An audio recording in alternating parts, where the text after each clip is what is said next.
दोस्तों, मैं इस सीरीज़ के पहले ही 3 बेहतरीन एपिसोड एक्सप्लेन कर चुका हूँ और इस वीडियो में हम चौथे एपिसोड को एक्सप्लेन करने वाले हैं। अगर आपने पहले वाले एपिसोड नहीं देखे हैं, तो ऊपर आई बटन पर जाकर उन्हें ज़रूर चेकआउट कर लीजिए। तो चलिए चौथे एपिसोड की शुरुआत करते हैं, जहाँ हम देखते हैं कि जो फ़ोटोज़ बच्चों ने लैब में डेवलप करी थी, अब उन्हें ये पुलिस स्टेशन लेकर जाते हैं। इंस्पेक्टर विलेंट को सब बताते हैं और उन्हें फ़ोटो भी देते हैं। बट सरप्राइजिंगली अब फ़ोटो के अंदर कुछ भी सुपरनैचुरल नहीं दिख रहा था।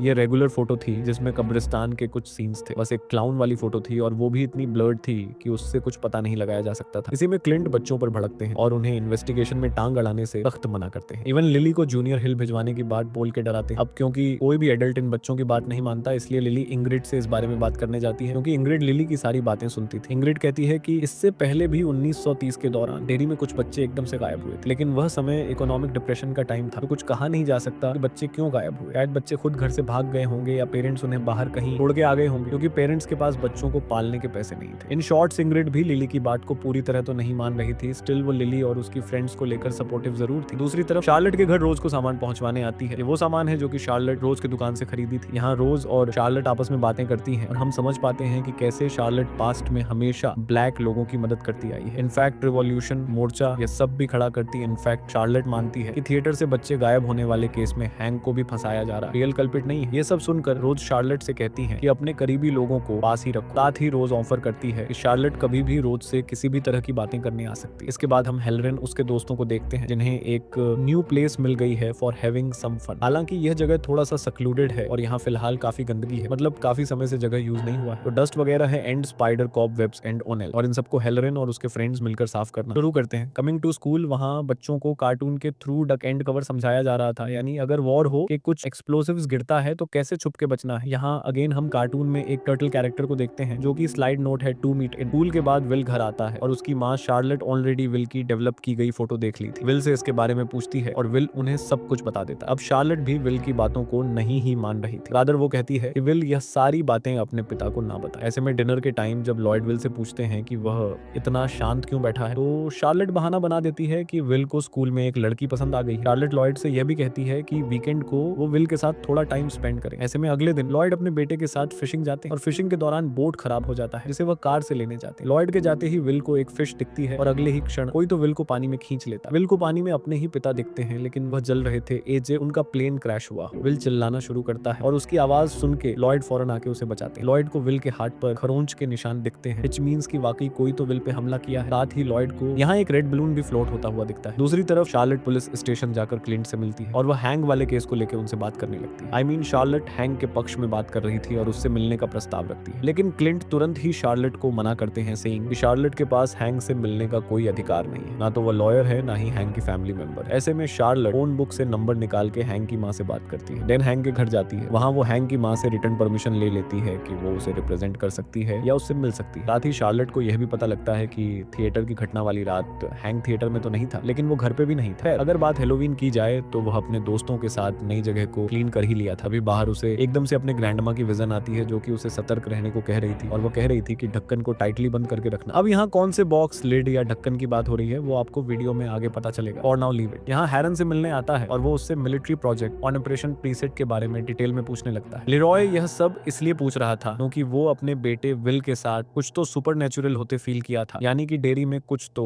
गड़बड़ है। एलन कहता है कि उसे खुद नहीं पता कि यह लोग क्या ढूंढ रहे हैं, बस वह चीजें फील करता है और उसी बेसिस पर मिलिट्री को गाइड करता है। दूसरी तरफ हम चार बच्चों को फिर से अपने अड्डे पे मिलते देखते हैं और यहाँ विल एक थ्योरी देता है। विल का कहना था कि यह सुपरनैचुरल एंटिटी हमें आराम से मार सकती है, लेकिन वो हमें मारी नहीं। ऐसा इसलिए क्योंकि वह पहले हमें डराना चाहती है, क्योंकि डरने से हमारे अंदर एड्रीनलीन या कॉर्टिसोल निकलता है, जिससे ईट के लिए हम और भी टेस्टी बन जाते होंगे। ये सुनकर लिली आइडिया देती है कि अगर अगली बार एंटिटी का सामना करते वक्त ये बच्चे लिली की माँ की कुछ मेडिकेशंस ले लेंगे जिनसे इनका दिमाग सुन्न पड़ जाएगा, तो इन्हें डर लगेगा ही नहीं। इनफैक्ट लिली अपनी माँ के पास से 4 गोली चुरा भी लेती है और आपस में एक एक गोली सभी को अपने पास रखने दे देती है। खैर, तो उसके बाद सीन स्कूल का आता है और क्लास में एक लेसन चल रहा होता है, जिसमें दिखाया जाता है कि कैसे सेल के अंदर कभी कभी पैरासिटिक वर्म्स घुस जाते हैं और उनकी वजह से ब्लड आउट होकर निकलने लगता है। इसे देखकर मार्श को काफी घिन आती है और वो डर भी जाती है। क्लास के दौरान ही मार्श लिली को लंच पर अपने साथ इनवाइट करती है और हमें यह समझ आता है कि यह सब मार्श और उसकी पेटी केक्स गैंग का प्लान है, क्योंकि उनका लिली को किसी तरह से बुली करने का इरादा था। अब लिली को यह सब पता नहीं होता, इसलिए वो लंच के लिए हाँ कह देती है। लंच पर मार्श लिली से अच्छे से बात करती है। तभी स्कूल का एक पॉपुलर बंदा टिम आकर लिली को हाय कहता है। मार्श लिली को चढ़ाने लगती है कि कि टिम तुम्हें पसंद करता है और लिली को तुरंत टिम से बात कर लेनी चाहिए। लिली भी मार्श की बात मान जाती है और वॉशरूम में थोड़ा मेकअप करने चली जाती है। अब दोस्तों यहाँ पेटी के यानी पेटी का जो ग्रुप है ये सब उनका ही प्लान था। प्लान के मुताबिक मार्श के कहने पर लिली टिम से सबके सामने बात करने जाएगी और टिम जो कि इस प्लान का हिस्सा था वो सबके सामने पूरे कैंटीन में लिली पर चिल्ला देगा। इससे लिली को बहुत बुरा लगेगा, वो एम्बैरस हो जाएगी और पेटी केक्स को इसमें मजा आएगा। पैटी यहाँ मार्श को धमका कर वॉशरूम में भेजती है ताकि पैटी लिली को जल्दी कैफेटेरिया लेकर। पैटी वॉशरूम में जाकर लिली को जल्द चलने कहती है, लेकिन लिली कहती है कि वो पहले पी करेगी। इस पॉइंट पे पैटी को बुरा लगता है कि वो अपनी पुरानी फ्रेंड लिली को धोखा दे रही है। वो एक सेकंड के लिए डिसाइड करती है कि वो लिली को सच बता देगी, लेकिन इससे पहले कि पैटी कुछ कह पाती अचानक उसकी आंख ठीक उसी तरह से बाहर निकलने लगती है जैसे स्नेल्स की निकलती है बिकॉज ऑफ पैरासाइट। पैटी चिल्लाना शुरू कर देती है और लिली पैटी को बचाने की कोशिश करती है। पैटी स्कूल के मशीन और टूल्स वाले रूम में जाकर अपनी बाहर निकली हुई आंख को अलग करने की कोशिश करती है और लिली उसे रोक रही होती है। लिली पैटी के हाथ से शार्प ऑब्जेक्ट्स छीनती है। अभी स्कूल के कई बच्चे वहां आ जाते हैं। सबको ऐसा लगता है मानो लिली ही पैटी पर हमला करके उसकी आंख चोटिल करती है। मतलब फिलहाल तो हैंक को जेल जाना पड़ेगा क्योंकि अब पेपर्स वगैरह को पास करने में थोड़ा वक्त लगेगा, लेकिन हैंक ज्यादा दिन जेल में नहीं रहेगा। शार्लेट उसे समझाकर निकलवा लेगी। इस पॉइंट पर शार्लेट हैंक पर प्रेशर डालने लगती है कि हैंक सच बताए कि उस रात वो कहां था। फाइनली हैंक रिवील करता है कि उस रात वो एक व्हाइट औरत से मिलने गया था, यानी कि हैंक का और उस व्हाइट औरत का चक्कर चल रहा है। अगर ये बात पब्लिक में आ गई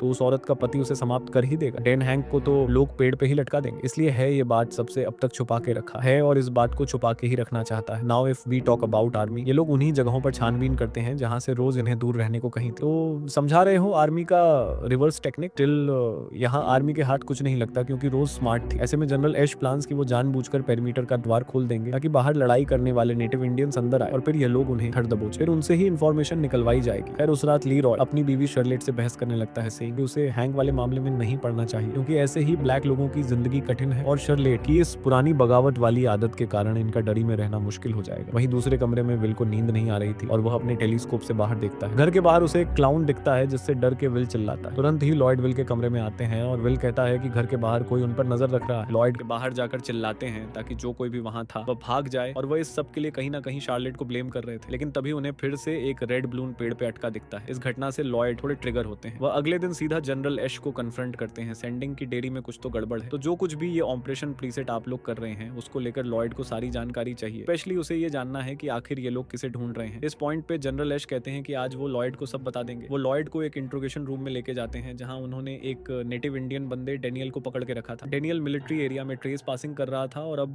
डेनियल ही सब कुछ बताएगा। ऑफ कोर्स डेनियल कुछ भी बताने से मना करता है और ऐसे में यहाँ हेलोन को लाया जाता है। हेलोन अपनी पावर्स का इस्तेमाल करके डेनियल के दिमाग में एंटर करता है जहां उसे कई डोर्स मिलते हैं। वो डेनियल के दिमाग के उस डोर में एंटर करता है जहां इस एंटिटी से जुड़ी सारी बात छिपी थी। इस डोर के अंदर हम छोटे डेनियल को देखते हैं जो कि खेल रहा होता है और रोज उससे गल्लू की कहानी दोहराने कहती है सेंडिंग कि यह कहानी सच है। इस पॉइंट पे छोटा डेनियल हमें गल्लू की पूरी कहानी बताता है क्योंकि अब मैं आप व्यूअर्स को बताऊंगा और हाँ ग्लू और कोई नहीं बल्कि इट या पेनीवाइज का एक और नाम। वैसे ये कहानी नेटिव इंडियंस पीढ़ी दर पीढ़ी पास ऑन करते आए और इसे एकदम सीक्रेट रखे हैं विद इन डेयर कम्युनिटी जो भी है। चलिए हम कहानी जानते हैं। तो लाखों साल पहले जब ह्यूमंस एग्जिस्ट भी नहीं करते थे तब एक इविल स्पिरिट हमारी धरती पे फॉलिंग स्टार के अंदर बंदी बन के आया था from the darkest part of night sky. लेकिन जब स्टार धरती पर गिरा तो वो खुल गया और इविल स्पिरिट आजाद हो गई। ये स्पिरिट लाखों साल तक जंगल में घूमती रही, भटकती रही एंटिल डेनियल या रोज के पूर्व देन इस जमीन पर अपने कदम रखे। अब जिस स्टार में वो इविल स्पिरिट आई थी उसके अंदर अब भी ताकत थी और उसके टुकड़े अब भी इस इविल स्पिरिट को बंदी बनाकर रख सकते थे। इसलिए डेनियल के सबसे समझदार पूर्वज इस स्टार के एक टुकड़े से वेपन बना ली, मतलब एक डैगर जैसा कुछ बना ली जिससे वह इस इविल स्पिरिट से लड़ सकते थे। इसी इविल स्पिरिट को ये लोग गल्लू का नाम दिए और गल्लू से बचने के लिए पूर्वज लोग उस स्टार से बना डैगर अपने साथ रखते थे। इनफैक्ट ये लोग वेस्टर्न जंगल से दूर रहते थे जहां पर गल्लू बेसिकली हंट करता था या रहता था। पीढ़ी दर पीढ़ी गल्लू की कहानी पास ऑन की गई और इसे इनके ट्राइब में ही सीक्रेट रखा गया। ये लोग गल्लू वाले इलाके और जंगल में नहीं जाते थे और शांति से रहते थे। लेकिन फिर इस जगह पे सेटलर्स आए और वह लोग इनके मना करने के बावजूद जंगल में गए टू हंट। ऐसे में गल्लू उन सबको निपटा दिया। गल्लू उन पे फीड करके स्ट्रॉन्ग और पावरफुल हो गया। ऑफ कोर्स वो ह्यूमंस पे फीड करके ज्यादा पावरफुल होगा और जल्दी वो जंगल से बाहर भी निकल पाता। अब पूर्वजों को एक सिंगल डैगर गल्लू से नहीं बचा सकता था और ऐसे में गांव के ग्रेट वॉर चीफ सिस्की बाकी क्लेन मेंबर्स के साथ डिसीजन लेती है कि इन सबको यह जगह छोड़ के जाना हो। लेकिन सिस्की की बेटी निकानी को जगह छोड़ने की बात पसंद नहीं आई, इसलिए निकानी चुपके से डैगर लेकर गल्लू को हंट करने जंगल में अपने फ्रेंड्स के साथ चली गई। जब